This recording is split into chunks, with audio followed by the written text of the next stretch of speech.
स्वागत है आपका। क्या कभी ऐसा होता है कि बड़े बड़े आइडियाज सोचकर ही हम थक जाते हैं?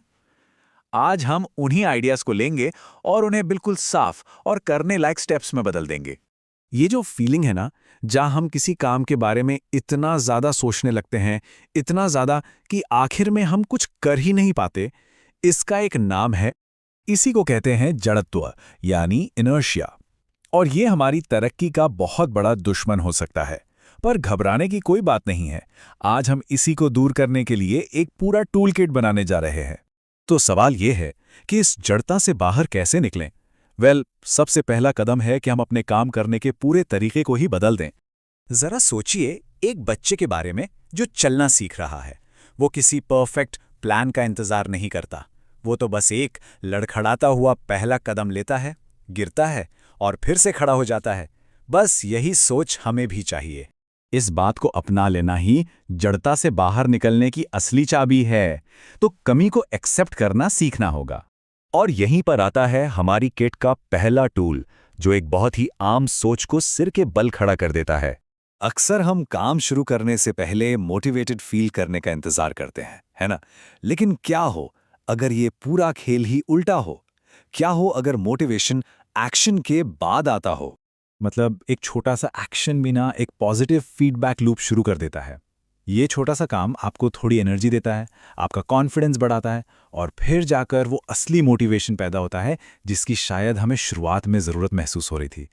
तो सीक्रेट बस इतना सा है, पहले कदम को इतना आसान बना दो कि मजाक लगे। पूरी रिपोर्ट लिखने का टारगेट मत रखो, बस एक पैराग्राफ लिखने का लक्ष्य रखो। मोमेंटम बनाना ही सब कुछ है। ठीक है, तो अब जब गाड़ी चल पड़ी है तो चलिए अपने अगले सेट ऑफ टूल्स पर चलते हैं। और ये सब कुछ है स्ट्रेटेजिक फोकस के बारे में। हम सबके पास टू डू लिस्ट तो होती ही है ना? पर क्या कभी डोंट डू लिस्ट के बारे में सोचा है? ये एक तरह का सीक्रेट वेपन है अपने टाइम और एनर्जी को बचाने के लिए। ये समझकर कि क्या नहीं करना है, जैसे सुबह उठते ही सोशल मीडिया चेक करना, इससे उन कामों के लिए जगह बन जाती है जो सच में जरूरी हैं। एक और बहुत ही कमाल की स्ट्रैटेजी है बर्नर लिस्ट। एक शेफ की तरह सोचिए। एक फ्रंट बर्नर होता है जो आपकी नंबर 1 प्रायोरिटी के लिए है, और बैक बर्नर उन कामों के लिए जो जरूरी तो हैं पर तुरंत नहीं करने। ये आपको मल्टीटास्किंग के बर्नआउट से बचाता है। और ये हमें लेकर आता है हमारे आखिरी सेट ऑफ टूल्स पर, जो है मेंटल लोड कम करने के लिए सिस्टम बनाने के बारे में। क्या कभी सोचा है कि हम लोग रोज रोज के छोटे छोटे फैसलों पर कितनी मेंटल एनर्जी बर्बाद कर देते हैं? जैसे आज नाश्ते में क्या खाना है।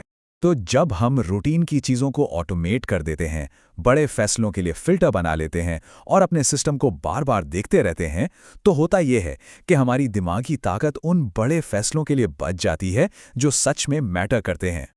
और यहीं से एक बहुत ही इंटरेस्टिंग कॉन्सेप्ट निकल कर आता है जिसे कहते हैं अल्ट्राडियन रिदम।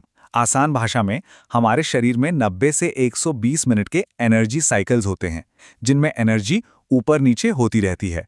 तो इस एनर्जी की लहर से लड़ने की बजाय इसके साथ काम करना है। जो सबसे मुश्किल काम है उन्हें पीक एनर्जी वाले टाइम पर करें, और आसान काम तब जब एनर्जी थोड़ी कम हो। तो चलिए अब इन सारे टूल्स को एक साथ जोड़ते हैं। एक सोचने वाले इंसान से एक करने वाले इंसान बनने का फाइनल स्टेप क्या है? देखिए, मकसद निडर बनना नहीं है। मकसद है डर के होते हुए भी एक्शन लेना, ये जानते हुए कि अगर कोई गलती हुई भी तो वो अगले कदम के लिए बस एक डेटा पॉइंट है, एक सीख है। हमेशा याद रखिए, पहला कदम हमेशा लड़खड़ाता हुआ होता है, फिर भी उसे उठाना है। यही इस पूरे टूलकिट का सार है। तो बस छोटी शुरुआत करके, स्मार्ट तरीके से फोकस करके और अपनी एनर्जी को समझकर कोई भी ओवरथिंकिंग के इस चक्कर को तोड़ सकता है और असल में काम करना शुरू कर सकता है।